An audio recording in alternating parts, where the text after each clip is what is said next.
WHO guidelines ಪ್ರಕಾರ 2 ವರ್ಷದಕ್ಕಿಂತ ಕೆಳಗಡೆ ಮಕ್ಕಳಿಗೆ ಮೊಬೈಲ್ ತೋರಿಸ್ಲೇಬಾರ್ದು. ಬಟ್ ಅದನ್ನ 99% ಜನ ಇವಾಗ ಮಾಡ್ತಾ ಇಲ್ಲ. ಪ್ರತಿಯೊಬ್ರು ಊಟ ಮಾಡ್ಬೇಕಾದ್ರೆ ಮೊಬೈಲ್ ಕೊಟ್ಟೇ ಕೊಡ್ತಾರೆ. ಎಲ್ಲರ ಮನೇಲೂ ನೋಡಿರೋ ಅಂಥದ್ದು ಇದು. ಎಫೆಕ್ಟ್ ಆಗಬಾರ್ದು ಅಥವಾ ಆಗ್ತಿದ್ಯಾ ಅಂತ ನಮಗೆ ಗೊತ್ತಾಗಕ್ಕೆ ಇಲ್ಲಿ ಚೆಕ್ ಮಾಡಿಸಿದ್ರೆ ಮಾತ್ರ ಗೊತ್ತಾಗೋದು. ಮತ್ತೆ ಎಲ್ಲದಕ್ಕೂ ಮೊಬೈಲ್ ಒಂದೇ ಕಾರಣ ಇಲ್ಲ. ಕೆಲವೊಂದು ಜೆನೆಟಿಕಲಿ ತಂದೆ ತಾಯಿಯಿಂದ ಮಕ್ಕಳಿಗೆ ಬಂದಿರುತ್ತೆ.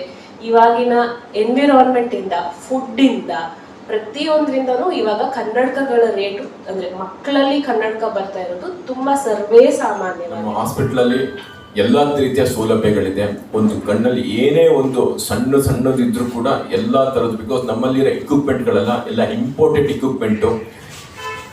ನಾವು ಅವಾಗವಾಗ ಹಾಸ್ಪಿಟಲ್ನ ಅಪ್ಗ್ರೇಡ್ ಮಾಡ್ಕೊಂಡೇ ಬಂದಿದ್ದೆ. ನಾವು ಎಲ್ಲ ರೀತಿಯ ಸೌಲಭ್ಯಗಳು ನಮ್ಮಲ್ಲಿ ಲಭ್ಯ ಇರ್ತದೆ. ಅಲ್ಲದೆ ನಾನು KSRTC ಕೂಡ ನಮ್ಮಲ್ಲಿ KSRTC ಎಂಪ್ಲಾಯೀಸ್ ಮತ್ತೆ ಅವರ ಅವಲಂಬಿತರಿಗೂ ಕೂಡ ನಮ್ಮಲ್ಲಿ ಕ್ಯಾಶ್ಲೆಸ್ ಫೆಸಿಲಿಟಿ ಇದೆ. ಡೆಫಿನೆಟ್ಲಿ ನಾವು ಕ್ಯಾಂಪ್ಗಳು ಕಂಟಿನ್ಯೂಸ್ ಮಾಡ್ತಾನೆ ಇದ್ದೀವಿ. ಮಂತ್ಲಿ ಒಂದು 20 ರಿಂದ 25 ಜಾಗಗಳಲ್ಲಿ ನಾವು ನಾಳೆ ಕೂಡ ಕ್ಯಾಂಪ್ ಇದೆ. ಮಹಾವೀರ ಭವನ, ನಿನ್ನೆ ಪತ್ರಕರ್ತ ಭವನಕ್ಕೆ ಬಂದು ನಾವು ಪ್ರೆಸ್ ರಿಲೀಸ್ ಮಾಡಿದೋ ನೀವು ನಿನ್ನೆ ಬಂದು. ಹಾಗಾಗಿ ನಾವು it is A continue process. ನಾವು ಎಲ್ಲಾ ಕಡೆನೂ ನಾವು ರೀಸೆಂಟ್ ಆಗಿ ಎರಡು ವರ್ಷದ ಕೆಳಗೆ ನಾವು ಉಚಿತ ಕಣ್ಣಿನ ತಪಾಸಣೆ ಶಿಬಿರ ನಿಮ್ಮ ಪತ್ರಕರ್ತರ ಭವನದಲ್ಲೂ ಮಾಡಿದ್ದು ನಾವು. ಡೆಫಿನೆಟ್ಲಿ ನಾವು ವಿ ಆರ್ ಆಲ್ವೇಸ್ ಆಕ್ಚುಲಿ ನಾವು ಪಬ್ಲಿಕ್ಗೆ ಸೇವೆ ಸಲ್ಲಿಸಕ್ಕೆ ಏನೇ ರೀತಿಯ ಇದ್ರು ನಾವು ಕೂಡ ನಮ್ಮ ಹಾಸ್ಪಿಟಲ್ ಅಲ್ಲಿ it is A continue process ನಾವು ಮಾಡ್ತಾ ಇದ್ದೀವಿ. ಸ್ವಾಗತ ನಮ್ಮ ಅನ್ನಪೂರ್ಣ ಕಣ್ಣಿನ ಆಸ್ಪತ್ರೆಗೆ.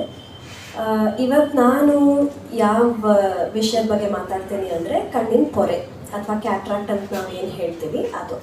ಈಗ ಎಲ್ಲರಿಗೂ ಒಂದು 40 ವರ್ಷ ಆದಮೇಲೆ 50 ವರ್ಷ ಆದಮೇಲೆ ಎಲ್ಲರಿಗೂ ನಮಗೆ ಒಂದು ಕಣ್ಣಲ್ಲಿ ಬದಲಾವಣೆ ಆಗೋದ್ರಲ್ಲಿ, ಏಜ್ ರಿಲೇಟೆಡ್ ಆಗೋದ್ರಲ್ಲಿ ಒಂದು ಕಣ್ಣಿನ ಪೊರೆ.